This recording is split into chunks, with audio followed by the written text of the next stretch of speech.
I have a gentleman on line 2 who's a former congressman from Indiana, former chairman of the House Oversight Committee for Reform and this, that, and the other thing. And he was a damn good chairman on WMAL. Congressman Dan Burton, how are you, sir? I'm just fine, and I've been very interested in your show tonight. I've got the flu, so excuse my voice. I'm sorry. I've had that, and I know what you're going through. But the reason I called is because this is not the first time that Hillary Clinton has done this. When I was doing the investigation into the White House, the campaign finance, and all the things that were going on over there, she hired two men. One was a guy named Marcisa, and another was named Livingstone. And they were downloading FBI files into home computers. The only reason they would have been doing that is for some kind of political purpose to put pressure on people. It was totally illegal. And Mr. Aldrich, who was an FBI agent working at the White House, said that... Yeah, a friend of mine. Aldrich said that the chief of staff at the White House, when he was driving him to the airport, said that Hillary was the one that hired those two guys. So this is not the first time that she's done this to try to keep things under wraps. And I thought since you're interested in this, it might be a little bit of information that might be helpful.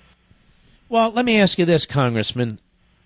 Not to put you on the spot. Wouldn't you have issued some subpoenas by now? You were pretty tough, as I recall.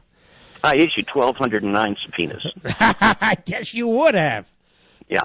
Well, I'll tell you, I'm told that Boehner's the guy with his thumb on this committee, so as much as Gowdy may want to act, it's going to be tough to act. But they really need to subpoena her server and get a hold of that. They sure do, and hold her accountable. It's going to be very difficult. It was difficult for us, but it takes vigilance, and I'm rooting for them, and I'm rooting for you. You're doing a hell of a job. Well, thank you, Congressman. It's a pleasure. You did a great job. How long were you in the House? 20 years? 30. 30 years. Good Lord. And when did you retire? 2 years ago. 2 years ago. Do you miss it?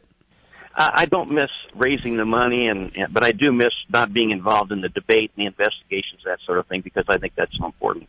But raising $1 million to $2 million every 2 years and all that sort of thing, after 30 years, I just got tired of it. Now, let me ask you this. I know you're not feeling well. Despite what you saw in the Clinton administration, and you were involved in trying to chase down the vast majority of it, have you ever seen a president so brazenly and openly violate the Constitution like this? You're talking about Obama? Yes.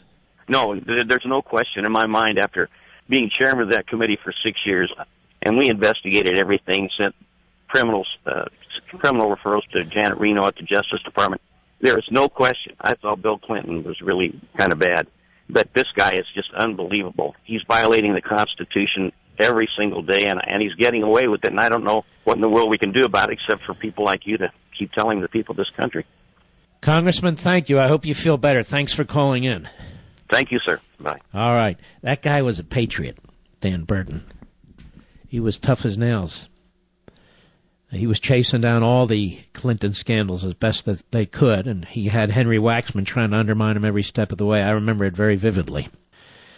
But you see, ladies and gentlemen, even he sees and knows that this president takes the cake.